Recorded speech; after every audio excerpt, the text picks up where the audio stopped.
Bonjour et bienvenue. Ce tutoriel s'inscrit dans le cadre de la formation Cancéropole. Nous allons y voir la visualisation de données génomiques avec le Genome Browser IGV. Il a pour but de vous rendre autonome dans l'utilisation de cet outil. Pour cela, vous allez acquérir plusieurs compétences. Vous allez apprendre à ouvrir le programme, utiliser son interface, charger des fichiers génomiques et visualiser les données qu'ils contiennent, croiser des informations, sauvegarder votre session et exporter des images. Vous serez amené, au cours de vos expérimentations en bioinformatique, à rencontrer différents types de fichiers.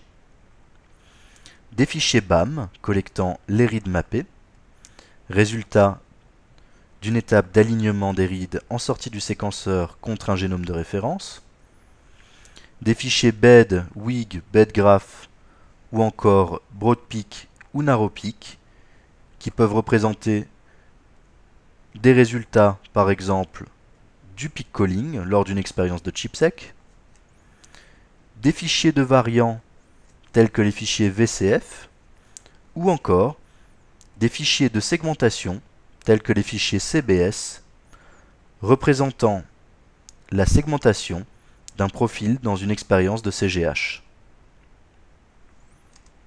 Sans plus attendre, passons à la pratique. Pour commencer, il va falloir ouvrir IGV.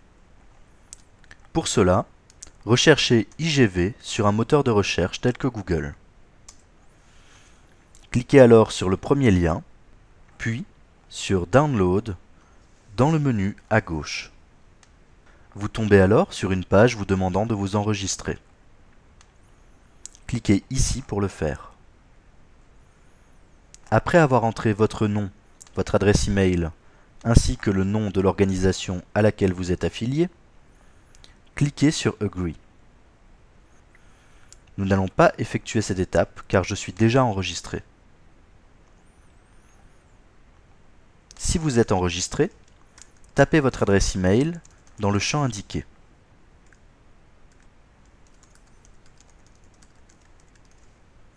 Cliquez ensuite sur Login.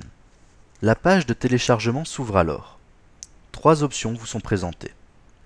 1. Le téléchargement de l'application Mac. 2. Java Web Start. Cette option vous permet de lancer le programme sans avoir à le télécharger sur votre ordinateur. 3. Télécharger les binaires. Cette option vous permet de conserver le programme IGV sur votre ordinateur. C'est cette option que nous allons utiliser ici. Téléchargez le fichier et décompressez-le. Une fois décompressé, un répertoire de ce type apparaîtra. Vous pourrez alors cliquer sur igv.commande pour les ordinateurs Mac, igv.sh sur les ordinateurs Linux, ou encore igv.bat sous les ordinateurs Windows.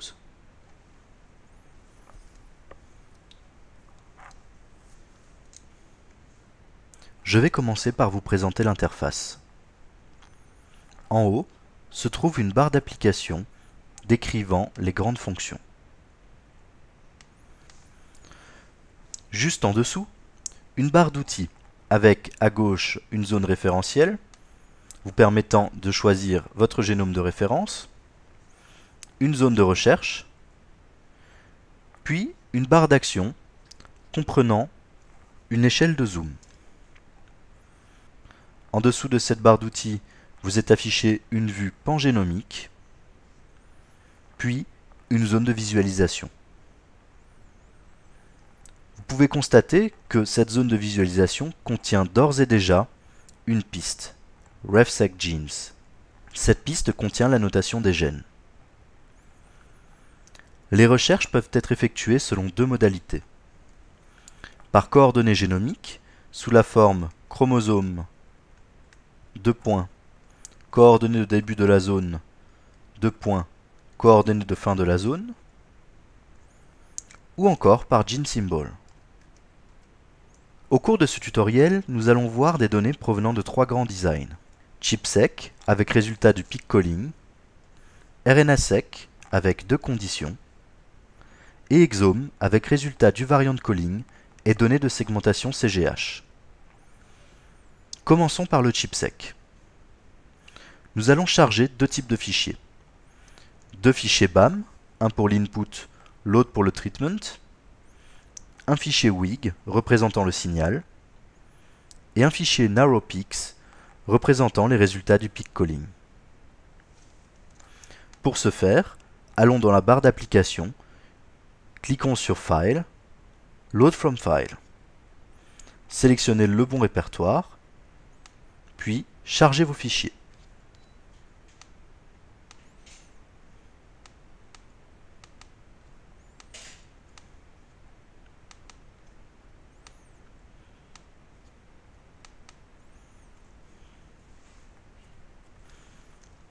Plusieurs pistes s'affichent à l'écran. Je vous conseille de les renommer afin de pouvoir les distinguer clairement. Pour ce faire, effectuez un clic droit à gauche au niveau du nom de la piste, puis cliquez sur Rename Track.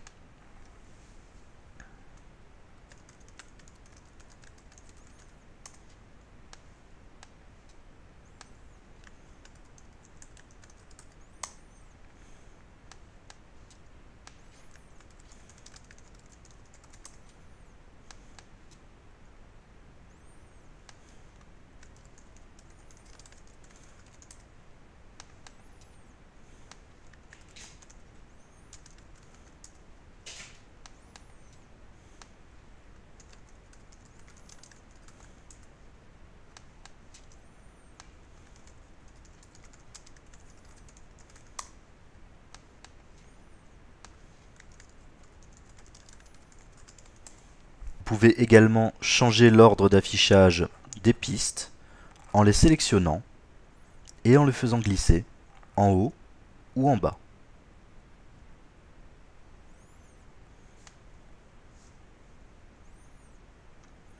Je place ici les pistes Junctions en bas, car je ne les utiliserai pas, et les pistes Coverage l'une à côté de l'autre, afin de pouvoir visualiser les différences de couverture entre deux conditions. Plusieurs options de représentation des pistes sont disponibles via un clic droit sur la piste. Par exemple, pour la piste BigWig, Base Overlap Signal, vous pouvez choisir entre un diagramme en barre, déjà choisi par défaut, une heatmap, ou encore un diagramme en ligne. Pour voir les reads, il est nécessaire de zoomer. Pour zoomer, sélectionnez une région à étudier. Ceci peut être fait de deux manières. Entrer des coordonnées au niveau de la barre de recherche, en respectant le format décrit plus tôt, ou utiliser la vue pangénomique pour zoomer en sélectionnant un range directement.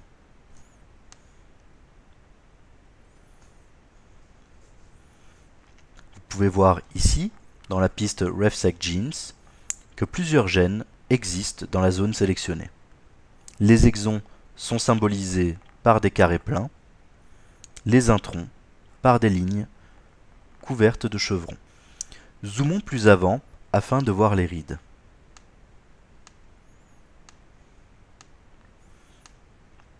Vous retrouvez ici la vue exon-intron, le base signal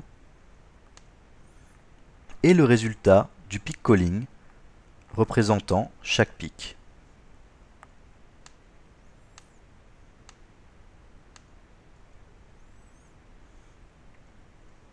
Un passage de la souris sur un read permet d'afficher des informations sur celui-ci.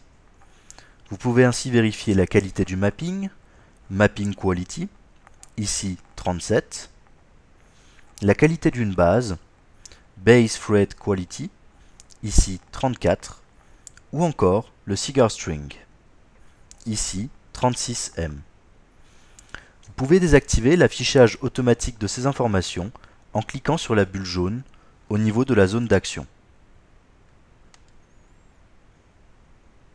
Cliquez sur Show Details on Click. Ainsi, ces informations ne s'afficheront plus qu'avec un clic. Il est possible de grouper, trier ou encore colorer les reads. Vous accéderez à ces fonctionnalités à l'aide d'un clic droit sur la piste contenant les reads. Je vous invite à essayer par vous-même les options permettant de grouper ou encore de trier les reads. Nous allons essayer ensemble de colorer les reads par strand. Pour cela, sélectionnez Color Alignments By, puis cliquez sur Read Strand. Vous voyez s'afficher en rouge les reads mappant sur le brin positif et en bleu les reads mappant sur le brin négatif. Ces fonctionnalités sont très utilisées car elles permettent de mettre en évidence différentes caractéristiques des reads de manière simple et efficace. Regardons ensemble au niveau d'un pic. Pour cela, naviguez entre les différents pics à l'aide de la piste Peaks, ici. Pour naviguer entre les différents pics, appuyez simultanément sur CTRL et F pour Forward, pour montrer le pic suivant, ou CTRL et B pour Backward, pour montrer le pic précédent. La présence d'un pic indique un enrichissement entre l'input et le treatment. Vous pouvez voir la couverture de chaque condition au niveau de la piste Coverage. Néanmoins, ces deux pistes ne sont pas comparables d'emblée. En effet, vous pouvez voir ici l'échelle de la piste Input qui est de 0 à 10 et l'échelle de la piste Treatment qui est de 0 à 52. Ceci est dû aux fonctionnalités d'autoscaling d'IGV qui sélectionnent automatiquement l'échelle la plus appropriée à la visualisation de l'intégralité de la piste. Pour comparer ces deux pistes, indiquez une échelle similaire, comme par exemple de 0 à 50.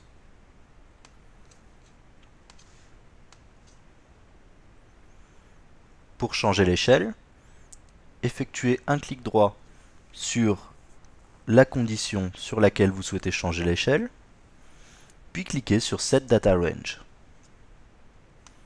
Entrez enfin 50 au niveau de la case Max. Nous pouvons voir alors les données à la même échelle. L'enrichissement est extrêmement marqué.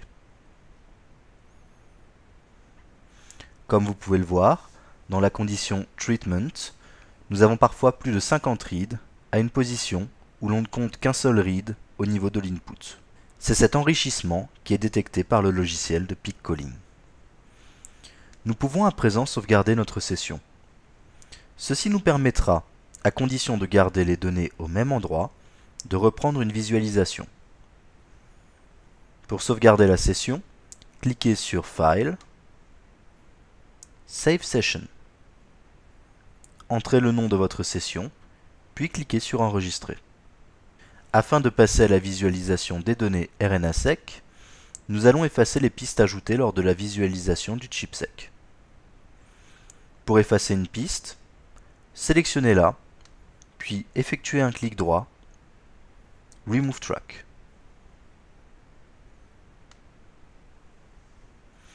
Vous pouvez également effacer l'intégralité des pistes en cliquant sur File, New Session. Vous constaterez que le niveau de zoom n'a pas bougé. Repassons donc à la vision pangénomique en cliquant sur l'icône représentant une maison dans la zone d'action de la barre d'outils. Chargeons à présent les données RNA-seq. Nous chargerons ici deux BAM. Le premier, HER2.BAM, correspond à la condition Treatment. Le second, NBSREP1.BAM, correspond au contrôle. Après avoir renommé les tracks, nous souhaitons observer le gène ERBB2. Ne connaissant pas les coordonnées de ce gène, il nous suffit d'entrer ERBB2 au niveau du champ de recherche. Nous voyons immédiatement plusieurs différences entre ce jeu de données et le jeu de données ChIP-seq. Au niveau de la piste Coverage, nous voyons que seules les régions exoniques sont couvertes. Nous observons également, au niveau des zones introniques, des lignes bleues symbolisant la continuité des reads. En effet, les ARN messagers étant séquencés, nous nous attendons à ces résultats. Enfin, une piste Junctions est apparue, permettant de visualiser simplement l'état du splicing. Nous reviendrons à cette fonctionnalité plus tard. Nous pouvons faire apparaître facilement des informations en colorant à nouveau les reads. Effectuez un clic droit sur la piste des reads et passez la souris sur Color Alignment Spy. Nous voyons apparaître plusieurs options qui n'étaient pas présentes dans le jeu de données ChIP-seq. Insert Size, qui permet de colorer les reads par taille d'insert, avec en bleu les reads dont la taille d'insert est plus petite que la taille d'insert inférée, indicateur d'une possible délétion.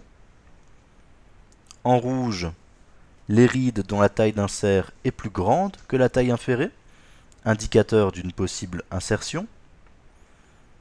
Et dans d'autres couleurs, les reads dont la paire map sur un chromosome différent, indicateur potentiel de transcrit chimérique, comme par exemple avec ce read vert dont la paire map sur le chromosome 9, ou encore avec ce read ocre dont la paire map sur le chromosome 21. Nous pouvons également colorer par pair orientation, où nous voyons s'afficher en vert les reads ayant une orientation anormale, pouvant indiquer des événements tels que les duplications en tandem ou les inversions. Je vous propose maintenant de visualiser l'état du splicing alternatif à l'aide de la fonction sashimi-plot. Pour ce faire, dézoomons afin de voir l'intégralité du gène ERBB2. Effectuons un clic droit sur la piste HER2 et cliquons sur sashimi-plot. Une fenêtre vous demandant d'entrer la piste d'annotation des gènes apparaît. Sélectionnez RefSeq Genes. Enfin, sélectionnez les deux pistes sur lesquelles vous souhaitez voir l'état du splicing pour le gène ERBB2. Une fenêtre s'ouvre alors. Le sashimi-plot s'affiche. Celui-ci représente la couverture des exons et le nombre de reads overlappant plusieurs exons. Ainsi, cette jonction est supportée par 119 reads et celle-ci par 430 reads.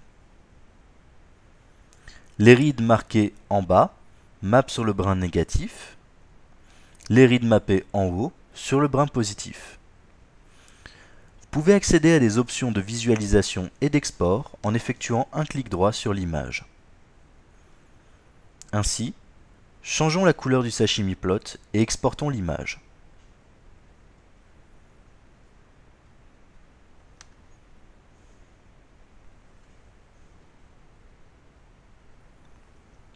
Vous pouvez également exporter n'importe quelle piste à la manière du sashimi-plot, c'est-à-dire en effectuant un clic droit et en cliquant sur Save Image.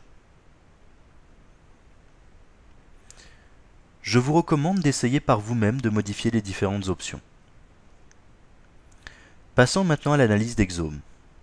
Nous vidons à nouveau la fenêtre en cliquant sur New Session, puis chargeons le fichier BAM, un fichier VCF collectant l'ensemble des variants détectés, un fichier BED comprenant les coordonnées de la capture d'exon et un fichier CBS résultat de l'analyse de CGH. Revenons à la vision pangénomique. Vous voyez ici la piste CBS représentant les données de CGH. Les zones de gain sont marquées en rouge, les zones de perte en bleu. Zoomons à présent sur une zone d'amplification.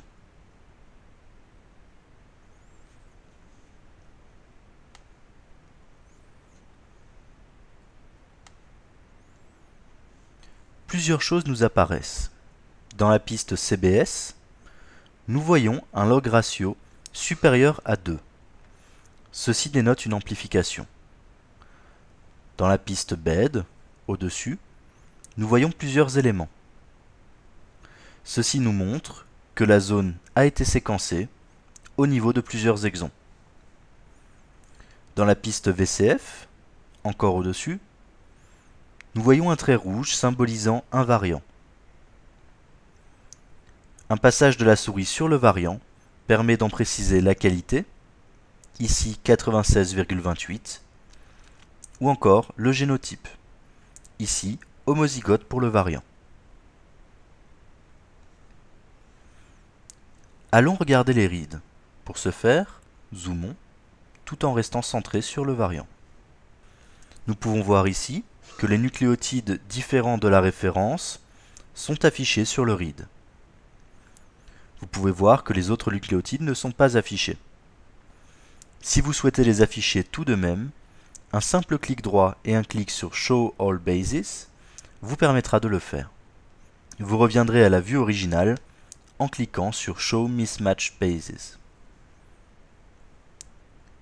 Au niveau de la piste de couverture, vous pourrez voir que la zone comprend 3 reads. Celle-ci reflète également le changement. En effet, elle n'est pas grise comme pour les autres bases, mais rouge. Vous pouvez voir ici que sur les 3 reads, 2 mappent sur le brin positif et 1 sur le brin négatif. Enfin, dans la piste RefSec Genes, nous apprenons que nous nous situons au niveau du gène FAM194B, au niveau de l'exon 3 et de l'acide aminé 178. L'ensemble de ces informations nous permet d'avoir une idée quant à la véracité de ce variant. Celui-ci semble correct, mais il n'est couvert que par 3 reads. La prudence est donc de mise. Naviguons à présent entre les différents variants à l'aide de la piste VCF. Cette procédure est identique à la navigation entre les différents pics lors de l'étape chipsec. Ainsi, sélectionnons la piste VCF, puis CTRL F. Dans le gène SIAH3, nous tombons dans une zone polyadénylée.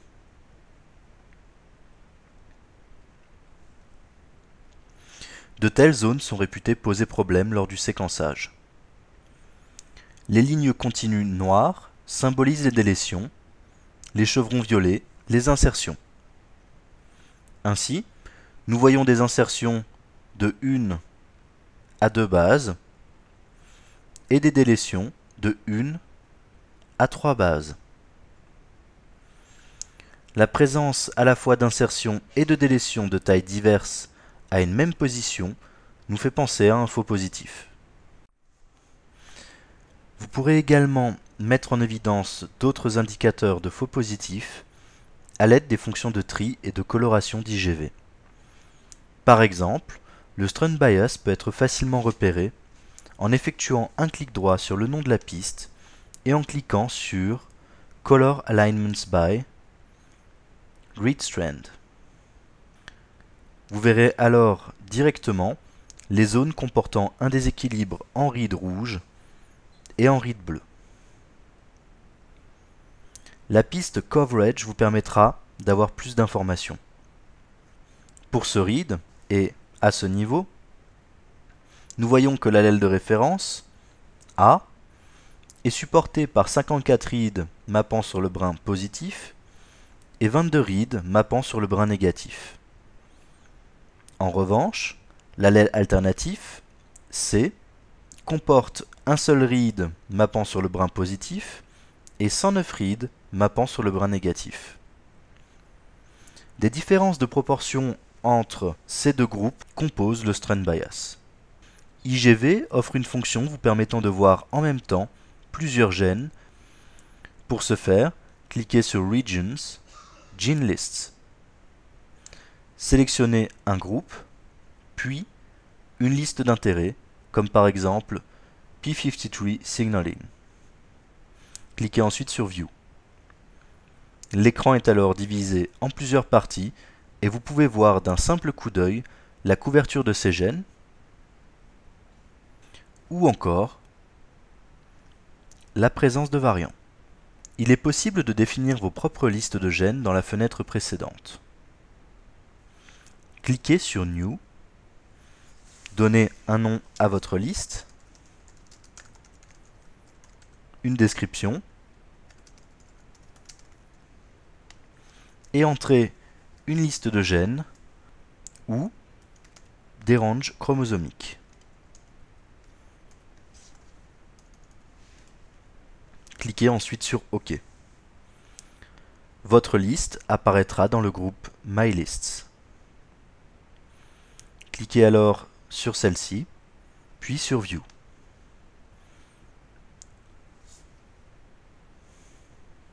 Vous pourrez ainsi voir les deux régions que vous avez entrées.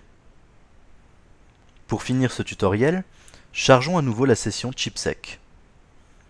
Pour ce faire, cliquez sur File, Open Session, puis sur chipsec.xml.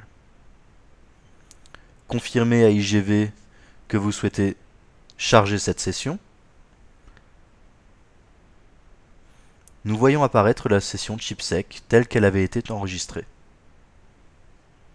J'espère que ce tutoriel vous aura été utile. Merci de l'avoir regardé jusqu'au bout.